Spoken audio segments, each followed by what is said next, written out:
Welcome to the We Hack Purple podcast, where we teach you all about how to find your career in information security. Today, as our guest, we have Melissa Benua with our sponsor, Ubic Security.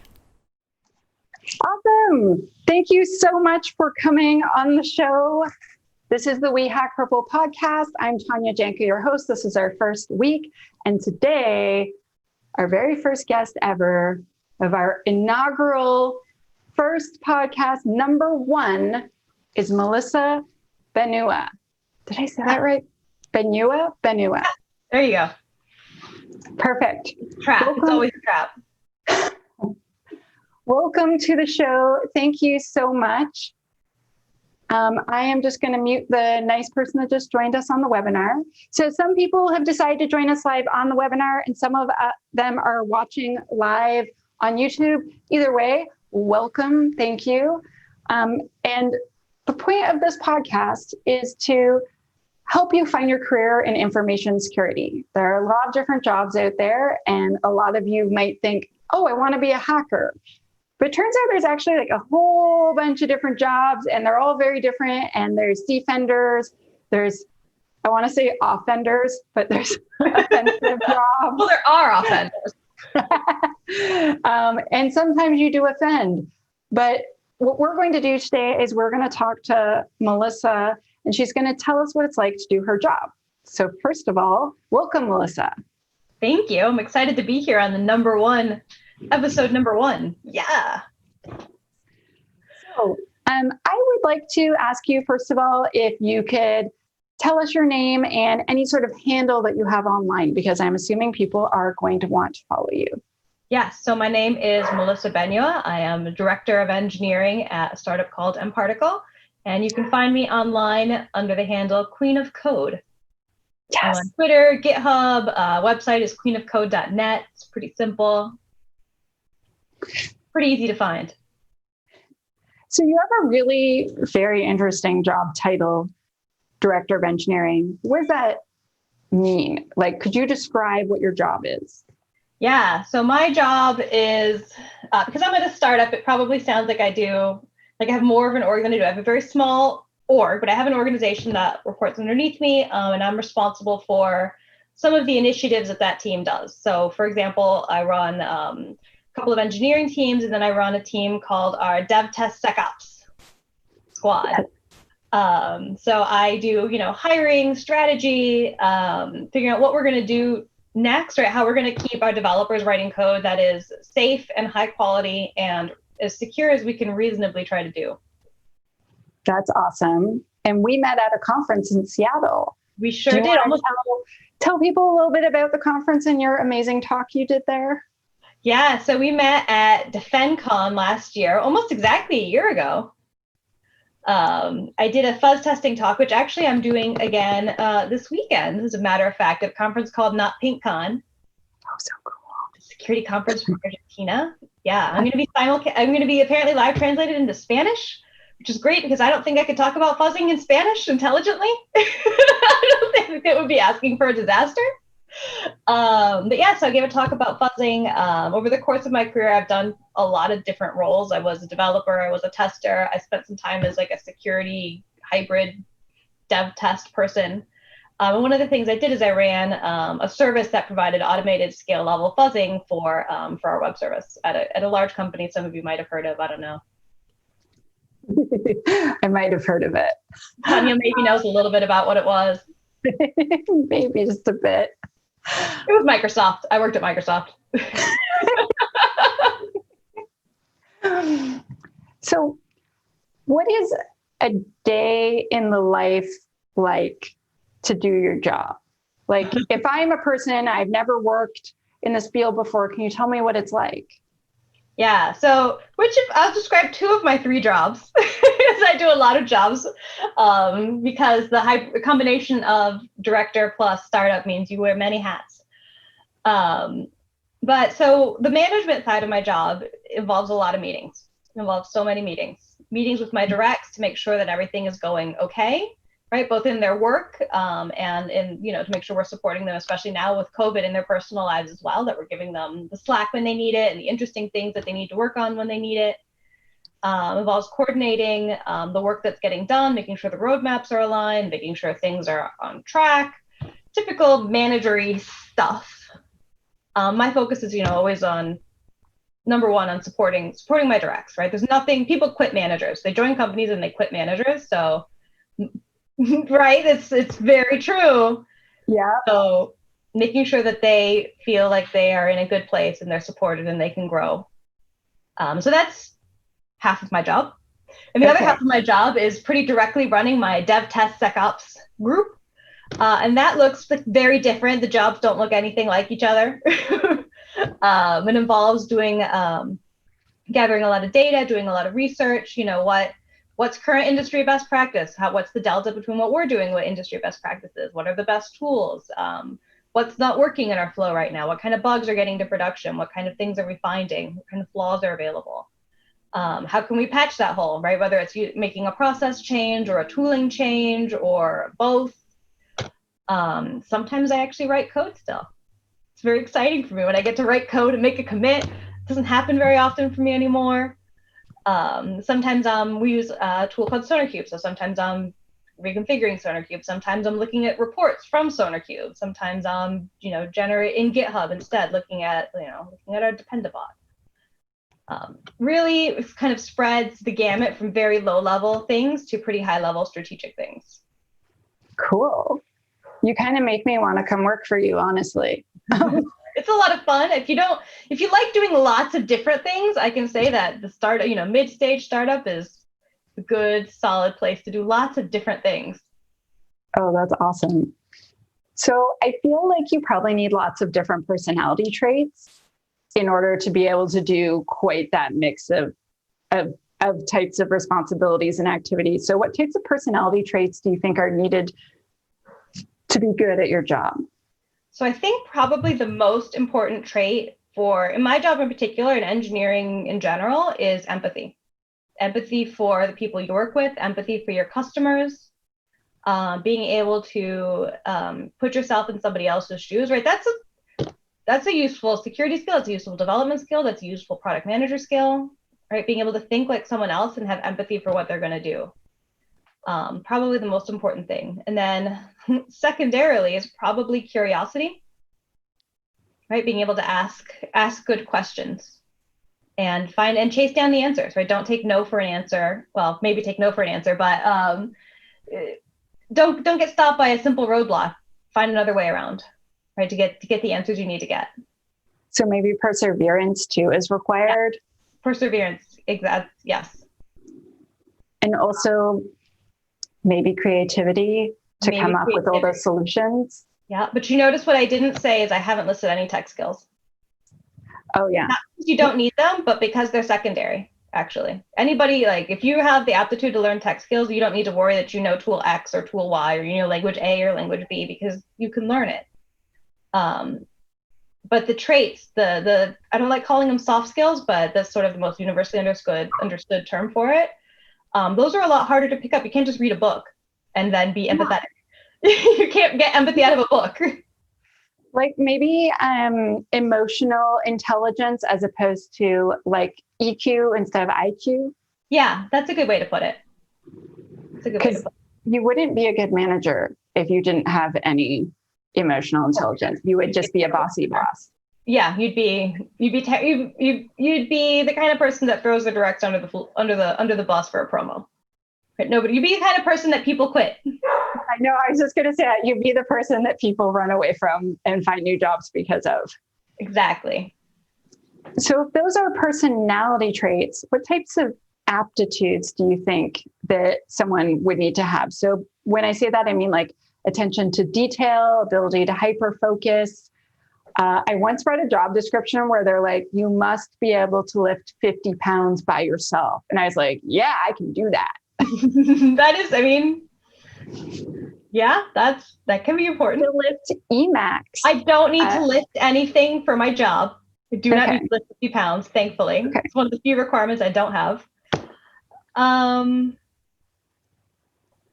Let's see. So I think you need to have you have to have an aptitude for tech. You don't have to have specific skills necessarily, but you do have to have an aptitude for it, right? You can't be confused by how to turn on your computer or how to run updates, right? You should have an affinity and a curiosity for tech, even if you don't have, a very specific skill A or skill B. And you should want to poke things, right? That was where I started. I started as a tester. I came from a strong test background because I really liked to poke things and see what happens. If I send it, that's actually how I took a hard turn into my fuzzing service that I ran, because I ran this scale traffic testing service, and it was interesting, but I wanted to know what happens if we poked things more, because we would just replay normal production, sanitized production data into our test environments, and that was fine. But what if we just messed with it a little more? And so I started doing handcrafting XSS exploits, because that's what you did at the time. It's not like you can go grab FuzzDB's exploits like you can now. Yeah. So what if I would inject them quasi-manually into the fuzzing, into the traffic T system before we had the fuzzing service. And that was interesting. And so from there came, I found I poked it and interesting things fell out. So then I got authorization to write some code to poke it a lot harder, and way more interesting things came out. Yeah, sometimes I call it punching it in the face. Yeah. Like this is your app. This is me. Yeah. Oh, we have another person coming live on the webinar who I am going to mute. Hi, Angela. Thanks for joining us. You have to be on mute, though. We've invited some guests to kind of come hang out in the chat with us in the webinar. If you want to join the webinar next time, you can register in advance. But this time, it's too late. You just have to watch live on YouTube or watch the recording after. I feel like, Melissa, to be good at your job, you would need to have the ability to multitask. Yeah. And be able to just switch, like context switching, like a ninja. Constantly. It's exhausting. You have to be. So honestly, having small children has prepared me for that more than pretty much anything else in my life, because I'm constantly context switching with them. Being able to function with your attention constantly fragmented has actually done a great job of preparing me to function with my attention constantly fragmented. You're like how I became a superhero, like lead director of engineering, small children. Small children, having to deal with small children all the time. So we've talked about kind of like the types of personality traits and the aptitudes you need to have. What about technical skills? Like if someone is like, okay, I think I have those other aptitudes, I have some emotional intelligence going, what types of technical skills would they need to be a director of engineering? Because that's huge. You're like the technical boss of all the technical brilliance. Yeah, sort of. I'm sort of the technical boss. We've actually siloed it up so that I'm not in charge of technical direction for my reports. I'm in charge for helping them grow, right? So I have to know, because there's a thing as a manager that as you spend more time managing, you spend less time writing code, and your technical skills degrade a little bit. Mm-hmm. So I've now spent a couple of years as a manager, and I'm now at the inflection point where I'm crossing below where everybody else is coming up. Yeah. So my expertise, it's aged. It's not that I've never done it, it's that I don't do it very often anymore. So, I'm not the person to go to when you're like, we want to wire in Apache Pulsar into our code. Can you tell me the pros and cons and do a performance analysis? I'm like, oh, maybe. Really hard. That's why you have a team, right? And so they help explain the pros and cons to you, and then you can make the decision because you have lots of experience. Right. So my technical skills now are more around understanding and being able to do research, right? To bring myself up to speed. Not so much that I could be the expert developer, but to refresh sort of those neurons that have gone cold, enough that I can have an intelligent conversation and that I can review, even if I'm not not implementing. What types of training do you think someone could take so that they could try to strive towards being a director of engineering someday? Like what types of courses or types of things do you think they should try to learn? I think they should try to learn whatever it is they're passionate about and follow their passion into leadership, right? Into leadership of whatever, right? If you're passionate about, I don't know, whatever it is, your front-end development, back-end development, if you're passionate about security development, if you're passionate about DevOps development, follow your passion into something and then find your voice, right? Because being confident enough to lead people comes from being confident in yourself, that you know what you're talking about. And so I don't think it matters so much the specifics of what you pick. Like, you can be somebody who's never left JavaScript, has never left React, and you could still become a director because you've got confidence in what you're doing, and you're able to then parlay that into leadership of other people, to inspire confidence in other people. Do you think that, so I have the opinion that management and leadership are not the same skill set, and that we're just super lucky if we can find someone that's in management, but that also has amazing like management and leadership skills. It's true. So we actually... Sorry, no, go. So the way we've actually separated out as our org is we certainly have people who are excellent technical leaders who are not particularly good people managers. And so they have a different role, right? The ladder, the IC ladder, we consider it splitting around mid-career. Like if we've got, 8 stages, somewhere around 4 to 5, it splits, and you either become a manager or you become, like a leader IC. And there's nothing wrong with being a leader IC. The ladders are considered equivalent, right? You can go all the way to the top, being a leader IC, like an architect type situations. You don't have to be a people manager in order to succeed, right? You can still be, and if you're passionate about, because being a people manager is mostly about helping other people learn and grow. You're at the service of the people who report to you. I love the things you're saying. It makes me want to come apply. I mean, I have a job, but if I didn't, I would be very much so considering. I have 3 headcounts open right now, and my org is only like 13 or 14 people. It's not very big. Okay, at Queen of Code, I'm just saying. At Queen of Code, my headcounts very nice spot. I have a technical leader, I have a people manager, and I have an entry-level role open. I have all 3. Oh my gosh, that's awesome.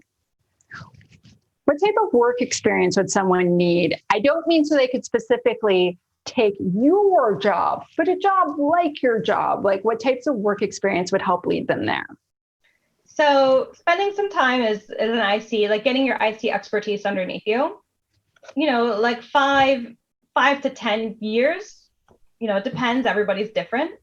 But spending some time really understanding what it is to develop and ship a software product is a foundational part.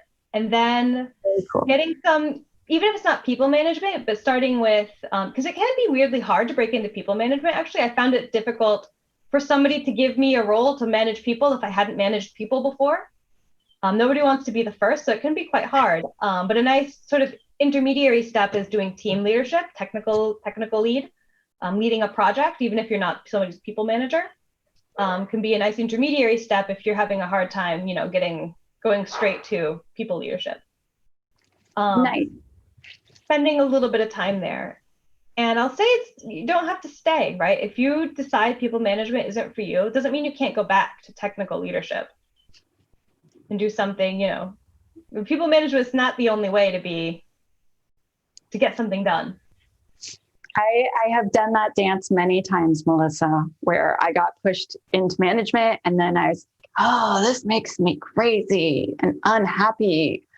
And then I would step down back into technical and then be happier. And then a year or 2 would go by and they'd be like, you know what, you would be a great manager. And I'm like, I don't know.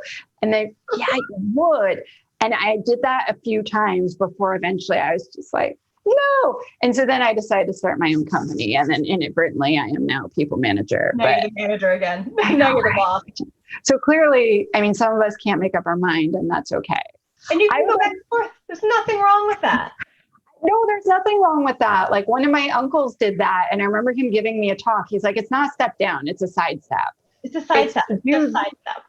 To do the thing that you love that makes you happy and excited to go to work all day. Like he's like, you spend a lot of time there. You should do the thing you like while you're there, not the thing that makes you want to pull your hair out. I used to joke with some of my staff. I'm like, this gray hair is named after you. This gray hair is named after you. Yeah, you should like your day. You should like what you're doing. I mean, I know it's a tough thing to say in the middle of COVID, and it's a very difficult economic situation. So if you got to do what you got to do, like that's okay too. But everybody should at least aspire to being able to enjoy what they're doing during the day. I could not agree more. Could not agree more. This is the middle of the podcast where I very quickly thank our amazing sponsor, Ubix Security. They provide an API-based encryption platform that's built for devs. I really appreciate them sponsoring the very, very first number one of all time, We Hack Purple podcast. Also, to celebrate this, I'm wearing a Superman shirt. I felt like a pink one because I like pink and purple. Yeah, obviously. I wanted to celebrate because, start big. Yes, exactly. I should have worn my DefendCon shirt, but alas, I love that shirt so much. I loved DefendCon. That was it. So it was a conference in Seattle, and it was all women and non-binary speakers. And it was 80% of tickets saved for women and 20% for allies. And I have never felt so comfortable and also recognized so many humans that I know at a conference. No. Like, you're the best. Tracy, if you're listening, we miss you. We'll help you. Yes. Tracy's going to be on this podcast. I'm so excited. Aha. Yes. So she just got a brand new job, and she is the senior principal security engineer of IoT. And I'm so excited to dissect the IoT. So this is Tracy Martin that we're talking about. If you want to follow her on Twitter, I believe her name is currently regrettably Smee, like I think it subject is. matter expert. Yeah, I think you're right. She's awesome. And also she has purple hair. It's funny. It's the only conference that I've gone to where people are like, how can I tell which one is you? And usually I'm like, I will be the one who's a woman. With purple hair. But there were so many. I'm like, I'll be the woman with purple hair. And I now I'm like at DefendCon, I'm like, I'm not even the only one at this table. It's like Mecca. It was for a purple hair lady. Okay, I have more questions. I want to know more about being a director of engineering, like at a security startup. Okay, so what type of learning path could someone try to follow if they want to get into a job that's similar to yours? So let's say I'm a software developer and I'm like looking up at Melissa and I'm like, one day I want to be, I want to point my career towards that because that's what I want to do someday. What type? Yeah, learning. So I took a really crazy route here that I don't recommend. Went through had a lot of different job types. What type of learning? Let's see. So I would say it can be on the job learning too. Sometimes I take a job because I want to learn that skill. Yeah. So actually I would say do a couple different jobs and get a feel for different parts of the industry, right? I've worked in gaming. I've worked in search engines. I've worked in hardware manufacturing. Actually, I helped make some airplanes. I've worked all kinds of places, all kinds of different environments to get a feel for what worked and what didn't. Right? You know Microsoft. You know the stack rank, Tanya.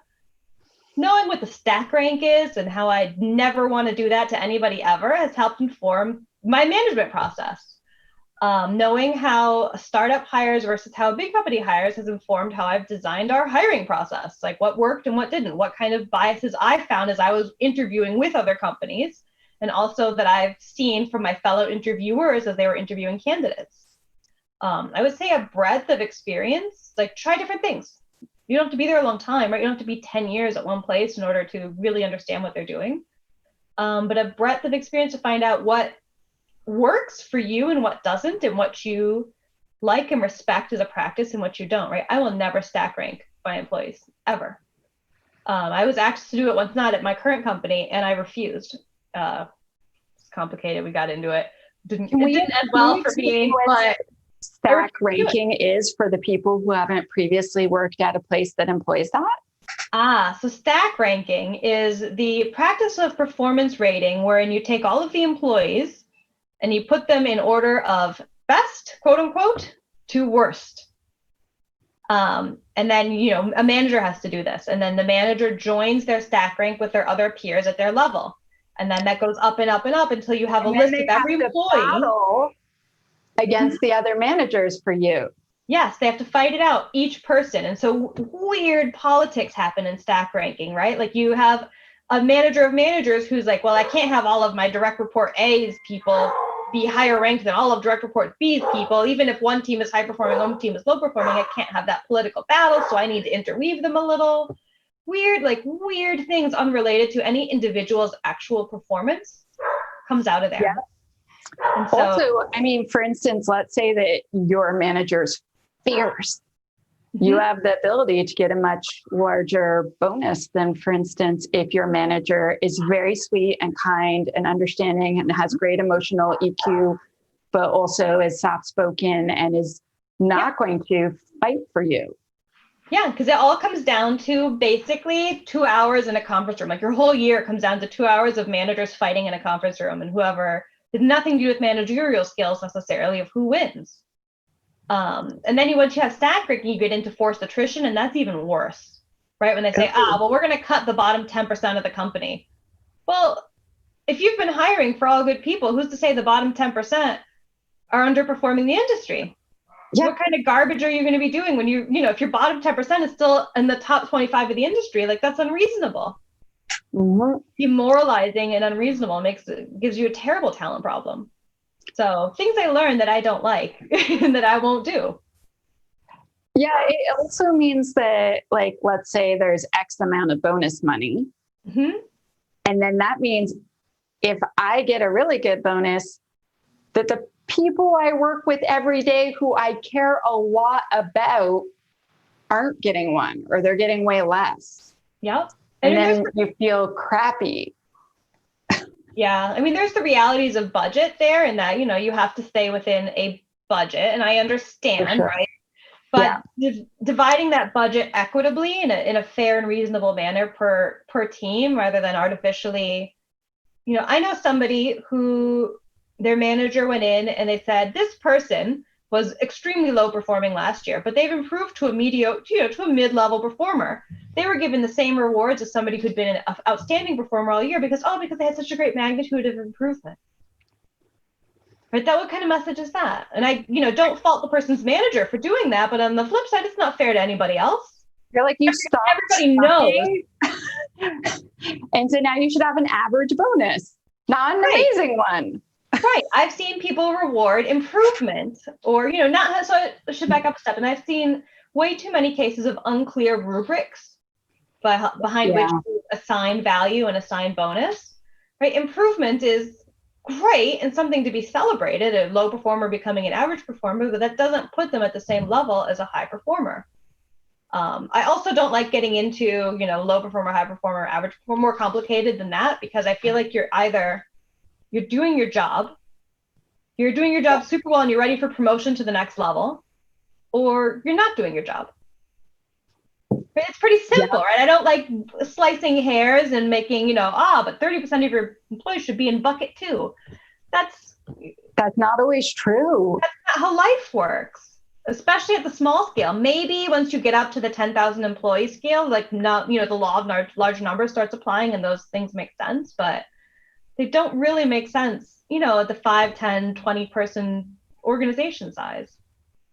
So I'm a big fan of meeting people where they are, and you're doing your job. You're doing fantastic. You're going to get a good reward for it.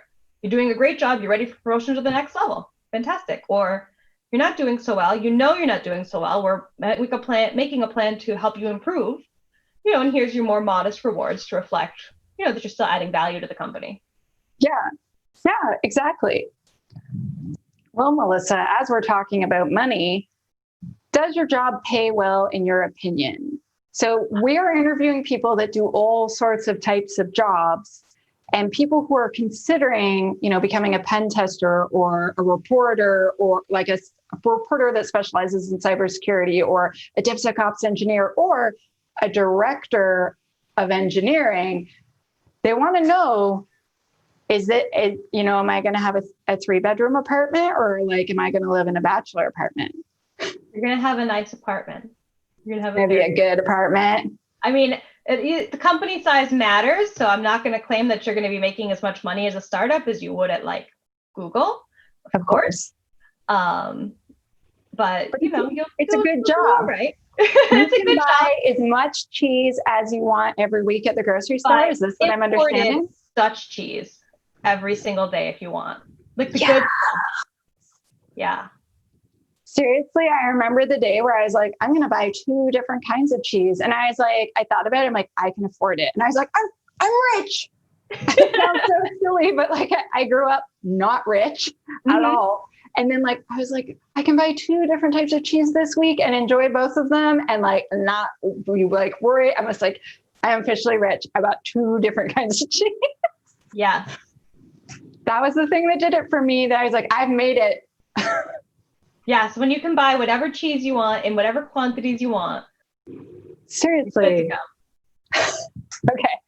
I like fresh mozzarella. Oh, so good. Have you had buffalo mozzarella? Oh my God. Smoked buffalo mozzarella on a pizza. I die. Oh my gosh, I have not had that. And now I feel like my life's incomplete. You need smoked buffalo mozzarella. Like, oh yeah.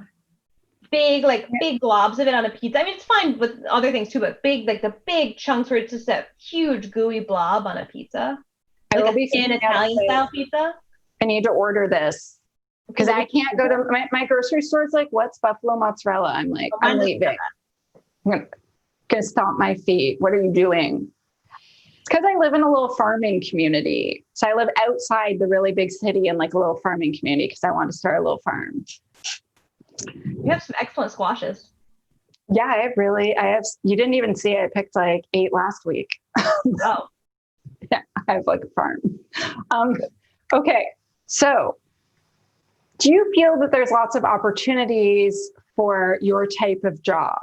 Like if someone has your amazing skill set, do they have a lot of job opportunities? And is it only like once in a century that a director of engineering comes up? Or is this a thing that like with the right skill set, you can definitely find? Look at my LinkedIn DMs. Yeah, you're like, they're on fire. Yeah, there's a lot of there's a lot of opportunities. But it's dependent, right? It gets very, I don't want to say competitive, but director means a lot of different things, right? And there's different companies have very different views of what that is. And a lot of politics can start coming into it, thankfully not, where I work, but other companies can have a lot of politics come into it. And so it can become the title is, I don't want to say meaningless, but it's almost meaningless because it can be such a different job from company to company to company based on. Actually, I completely agree with that. Yeah. But this is for most job titles, honestly. Like the titles are garbage. I was talking to someone fresh out of college who like, I want to be a PM. Listen, what P? For what definition of P and M? Because you could be a product manager or a project manager or a program manager, and good luck differentiating between the 3 job descriptions. Oh yeah. And also each place is so different. Like I've definitely worked at places where it's just not the same. It's just not the same. Sometimes even one company, it's not the same. Yeah.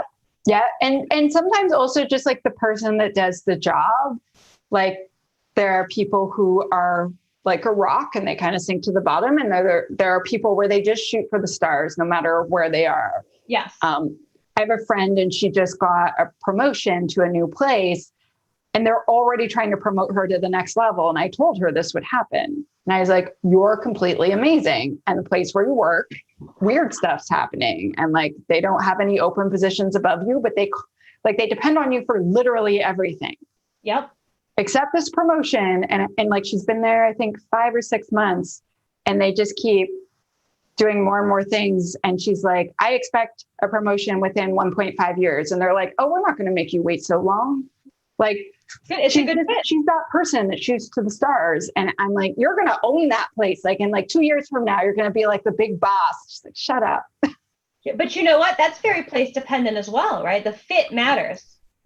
So you can get a person with a lot of potential, but if you're not in a company where you're a good fit and you're given the right opportunities to grow, you'll stagnate. Right? I had a company who said I wouldn't be a good manager. They didn't want me to be a manager. Probably because they don't want me to lose me being a dev, which I understand, right? It was hard to hire devs at the time, but they're like, no, we don't think it's right for you. We're going to do, I encourage you to stay on the IC track. Yeah, I worked somewhere once and we had a director that decided women weren't technical. Yeah, so he switched me over into a non-technical role and made me a manager, which I did not like. But then things kept catching fire because Tanya wasn't there. Shocking. Right? And it just got worse and worse. And then I quit. And like 2 or 3 months later, I went for beers with like all the guys from the team. And, you know, we're drinking, hanging out, etc. And then like at around 1 a.m, you know, most of them have gone home and one of them went to the bathroom. And then the other one looks at me and he puts his hands in his head. He's like, everything sucks since you left. I knew you did everything, but I had no idea. And he's like, we want to take that director and throw rotten tomatoes at him. He's like, these are crashing. This is broken. No one even knows how this used to work. And I was just like, this is so satisfying. Yeah. And I'm pretty sure that when I had the problem, right, they had the opposite problem, which they had certain metrics to maintain of the number of women engineers. And I was the only one. And so I would have tanked their diversity numbers if I'd switched to management. So they didn't do that. They didn't want me to, they would have been evaluated badly. Ooh, Like, that's such crap. Hire another woman, which is actually harder than it sounds. Yeah, I know. I'm hiring now. It's harder than it seems. I've had 3 headcounts now where I'm like, this is going to be the one. And it's one thing if you're Microsoft, like you don't have an excuse if you're Microsoft because you're big enough that you could source people, but I'm tiny and sourcing, you know, is more complicated for me. You should ask everyone at the next WOSEC chapter because you're the leader and stuff. You could probably do it. I did do that. We talk about other people's openings too. Everybody gets to talk about their openings. Reasonable. We're not biased. We just want all the awesome, cool ladies to work with us. I mean, what's wrong with that? Do you know, Tanya, that I've never worked with another woman before? Another woman. Oh my gosh. I've never reported to a woman and I've never worked. I've worked with, I think, 1 or 2 PMs. I shouldn't say never. I haven't in the last 12 years. I had almost never got to work with other technical women. Like it was very, very, very rare until I joined Elections Canada. And I kid you not, our giant tech team was 1/3 women and all of them were like fierce and like awesome. And the director, she's like this little Asian woman who had climbed every single giant mountain on the planet. Wow. And she's like, oh yeah, like I've climbed that one twice. Like that one's old. And I was just like, you're amazing. And I kid you not, during our like team, so like I was the CISO. Well, no, actually I wasn't the CISO yet. I was like the head of the dev team.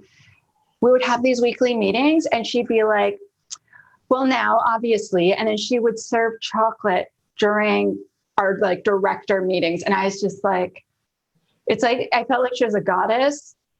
Wow. In hindsight, that is obviously a thing that should be done. Right. I was just like, you're a brilliant genius. Yeah. And she's like, I want to enjoy the meeting. So I thought I should make everyone enjoy it. So like, I bring chocolate. Just like, yeah, she was awesome. I wonder what the COVID equivalent is of that. We did Snapchat for a while. Everybody could be potatoes. Not quite the same. Mailed chocolate to a lot of people recently. So one of my staff members, we had like a weird thing happen and I wanted to make sure everything was still cool. And so I actually like mailed her a whole bunch of chocolate and she was like, you didn't have to do that. Oh my God, thank you. She's like, ah. And I knew everything was fine, but I wanted to make sure it was extra fine. I don't want anyone quitting. Yeah. I need you. I need that. That's a good idea. Yeah, it really worked well. That's a really good idea. Yeah, it made sure that she definitely knew I was thinking of her. And it didn't cost that much. And it was totally alcoholic, which is my problem with my other plan of I'll just send everybody whiskey, but alcohol is complicated. Not everybody drinks, but everybody eats chocolate. Well, in Canada, we have this company called Purdy's and they actually make a chocolate survival kit. So I recently sent that to my mom. I was like, I heard you're having trouble with like COVID. So I sent you a survival kit and she opens it and there's just chocolate inside, all this different chocolate. She's like, oh, Canada. How do I so many things? You open the survival kit, it's just all this different type of chocolate. So man. Of course you sent this. Okay, back on track. Yes. I knew this is why I booked extra time. I'm like, the podcast is 30 minutes, but I will book 60 because I am verbose. This is my fault. But who doesn't want to know about chocolate? Right. And Purdy's chocolate is out of this world. It's a Canadian company. And I know I am Canadian. You've probably heard me say "aboot" at some point during this call, but they're so If only good. I could go to Vancouver again. Well, I mean, as soon as it's allowed Z's, we would love to have you. Yeah, we're persona non grata. Sorry. I don't blame you. I don't blame you. It's not, yeah, I don't blame you. It's not you, it's yous. Yeah. But that said, what do you like best about your job? Because there's probably like certain things that are like the best, and it might not be the things that people know. Yeah. So what I actually like best about my job is making everybody else's lives better.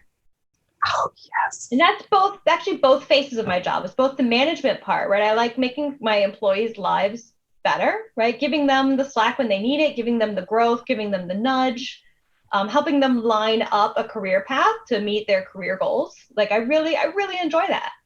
And then on my dev test SecOps squad side, I really enjoy, because we affect the whole org, not just my org, right? We affect the entirety of the engineering organization with the practices that we do. And so we make their lives materially better, right? When I cut 30 minutes off the build time, that makes everybody happy.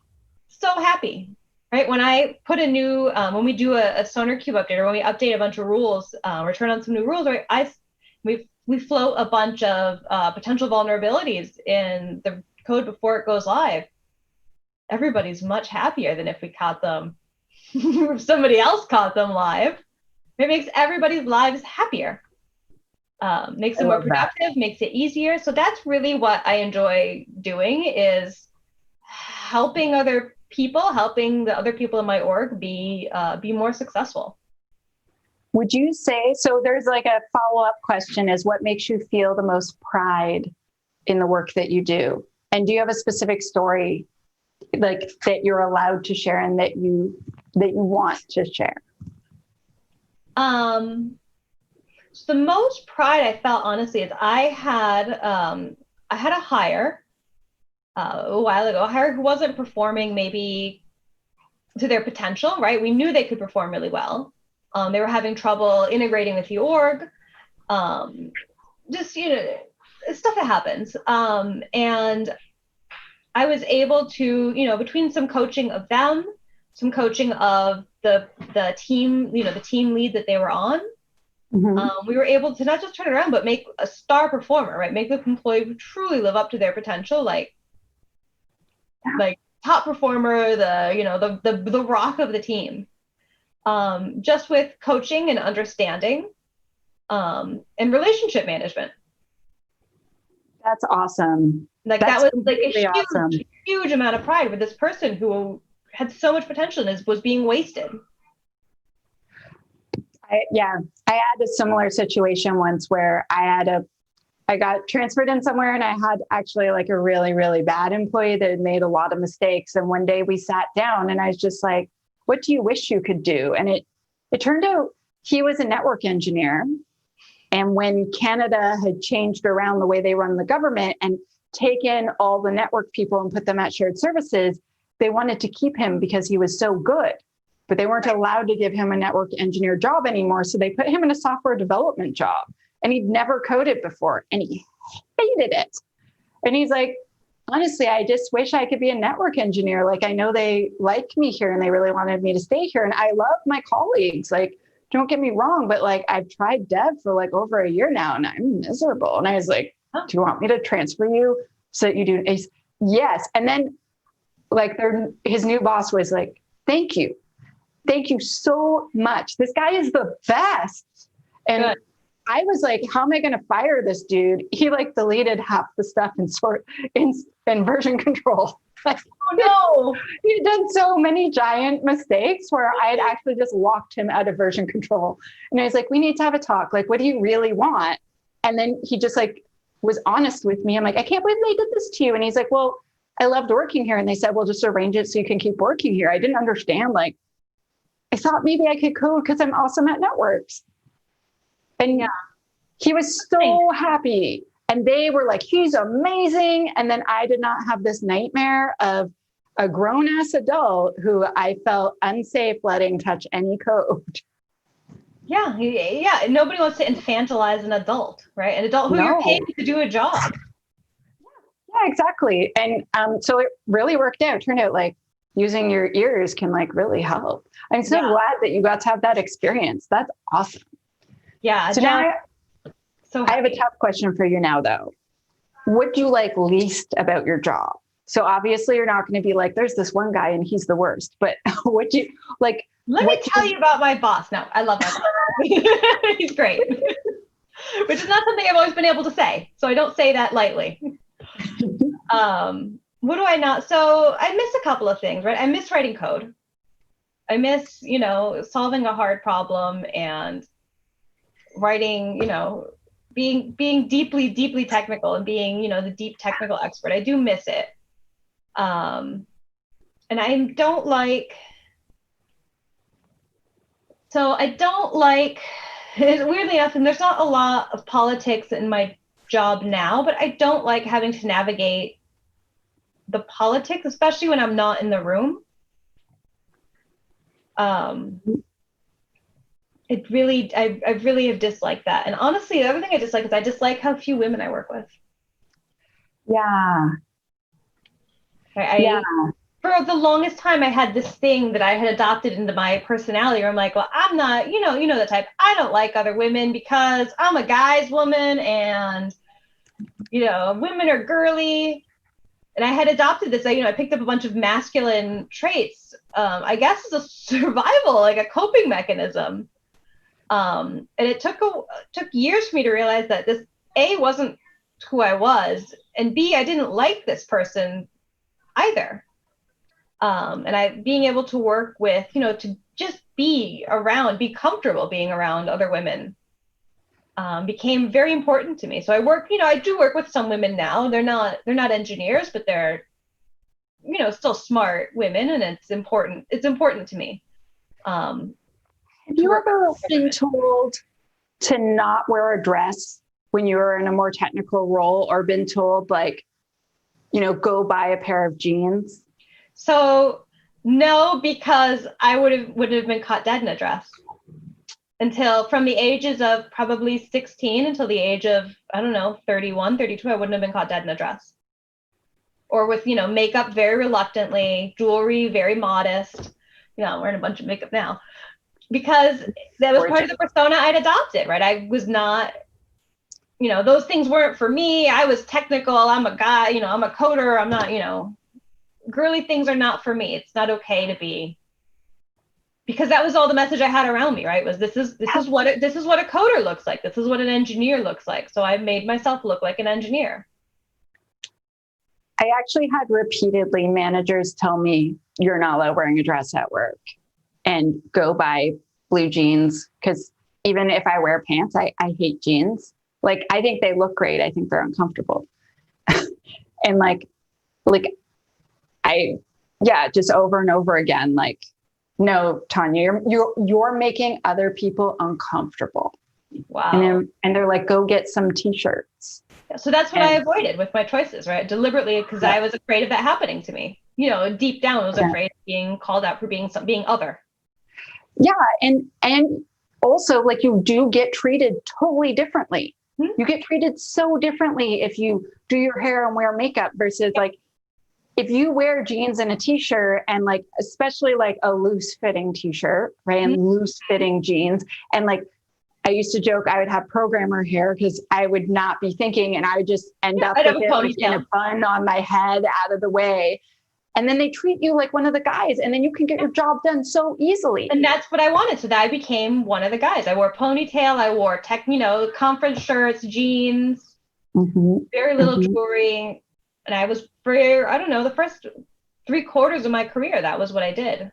But it was, a source of unhappiness for me. Cutting that out of my life was was freeing, right? Sometimes I still wear jeans and a t-shirt because I'm a lazy person, but I'm not, because those are like, they're easy to put on. Actually, I don't wear jeans, I wear leggings now because those are easier. Yeah, leggings is where it's at. I'm never wearing real pants again. Leggings and a con t-shirt are like, those are fantastic. But on the flip side, right, I'm not afraid to sometimes put on makeup, or, you know, when I feel like putting in the effort, because it's my choice to put in the effort or not. Yesterday, I was in a bunch of Zooms. I was recording a different talk, and I had this hot pink dress on and hot pink lipstick and my hair done. And everybody popped open. As soon as I popped up on Zoom, they're like, are we allowed to say that you look like you put a lot of effort into it today? And I said, yes, you're allowed to comment on one standard deviation's worth of obvious effort. Oh my God, I love it. But it's nice to know someone else has felt the same things as me, because it is so true. I've even met some women where they would go to strip clubs with the men, even though they were wildly uncomfortable and really didn't want to. Wow. And I was like, oh, no way, man. That's a lot. Yeah, I got really into whiskey and beer. Thankfully, not strip clubs, but because that was what I needed to do. And to be fair, I do actually like whiskey now. But I got into it not because I thought, oh, I might like this, but because that was what was expected, right? Of the persona I had adopted. Oh, if you're going to be a cool hacker person, you got to be into whiskey. You got to be not care about your appearance. I swore like a sailor for a while. I still have to watch my mouth around my children and or on video. But because I was unsure if I should list this podcast as has explicit words in it or not, because sometimes my inner programmer still comes out. Yeah, sometimes especially if I'm coding, actually, or if I spend a lot of time coding, I'll still drop a bunch of F-bombs. I feel like we should change it from swearing like a sailor to swearing like a programmer. Right? Programmers swear like crazy. Okay, I have three last questions. And the first one is, what actionable advice could you give someone if they want to one day be a director of engineering? Like what would you advise them? I would advise them to get into a job, if they're not in one already, where their leadership believes in them and is invested in their growth. Yes. Oh my gosh. That matters more than anything else. Okay, so everyone ever follow Melissa's advice. If you're not investing in your growth, you're gonna burn out, and you're gonna hate your job, and you're gonna hate the industry. Yes. We should all listen to Melissa. And if you didn't know, you could follow her online at Queen of Code, just in case you missed that earlier. Also, we will be attaching information about it. Okay, so second last question. Do you do other things outside of InfoSec, outside of your 9-to-5 job that you want to share? So, Tanya, I own a horse. I own a Lipizzan honor named Jade, and I ride classical dressage. Amazing. Occasionally, I post pictures of her on Twitter, not too often, because it's kind of a non sequitur. If you look at the rest of my profile, I'm like, and also, I ride this horse. No, I try not to send 100 pictures of my garden farm thing, because I'm like, this is an InfoSec feed. I should tweet about InfoSec. But also, I harvested 20 squash today. Yeah. I got a bunch of zucchinis the size of my forearm. Yes. I do a little gardening. Okay, so here's the very last question. It is probably the easiest, but I should probably tell you it's the toughest, because that would be the most fun. If someone wants to know more about you, where can they find you? Do you have a website? Do you have events you're going to be at? Do you have any links that you'd like to share? Because I bet by now people really want to know. I have so many things. So I have a website, queenofcode.net. Follow me on Twitter at also Queen of Code.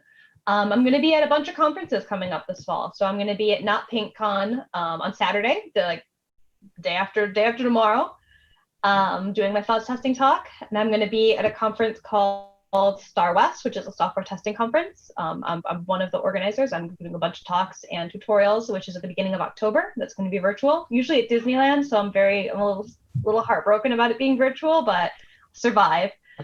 And then I'm going to be in the beginning of November at a conference called Agile DevOps, talking also about many, many different things.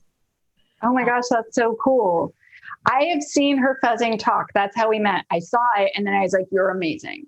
I want to be your friend. Tanya's very I'm kind. not subtle. It was That such a didn't have good to con talk. me into running a WOSEC chapter, though. Yes, I did. I did do that. I do that in every city I visit. You'll notice since the pandemic, there's been no new WOSEC chapters. I have noticed that. And then brought them in, join women of security, meet lots of cool women, have fun, and brunch. We do have fun and brunch. We managed to get one in before the pandemic shut us down. Oh my gosh, we got one in right before the pandemic as well, but we've still been meeting virtually regularly. Yeah, we met virtually, but it's different having brunch virtually. I know. Sometimes I actually eat brunch during our meetings and everyone's like, wait, you're having a frittata? I'm like, this is a 0 mile frittata. Oh, I've only had whiskey, so much whiskey. Well, I approve of that too, because you want to have fun. You want to have fun. That's what women, girls just want to have. Women just want to have fun. It's true. Men probably do too. Everybody wants to have fun. Right? Thank you so much for being on the We Hack Purple podcast. I feel like there's a lot of people who are going to benefit from the information that you shared. And I love just catching up with you. So thank you so much, Melissa. And thank you again to our sponsor. And is there anything you want to say before I play the amazing credits? Just, thanks so much, Tanya. I'm really honored to be podcast number 1. And hopefully we'll get to be able to get together soon in person. We owe each other a brunch. I agree. I 100% agree. And it'd be so much more fun to be at the WOSEC meeting in Seattle in person instead of virtually next time. Mm-hmm. Yeah, 100%. We're basically neighbors. Basically. Until next time, this has been the We Hack Purple podcast. Thank you so much for joining us. Today we learned from Melissa Benua how to find your career in information security. And thank you so much to our sponsor, Ubic Security. Thank you again to you, the listener, for joining us today. Hope to see you next week.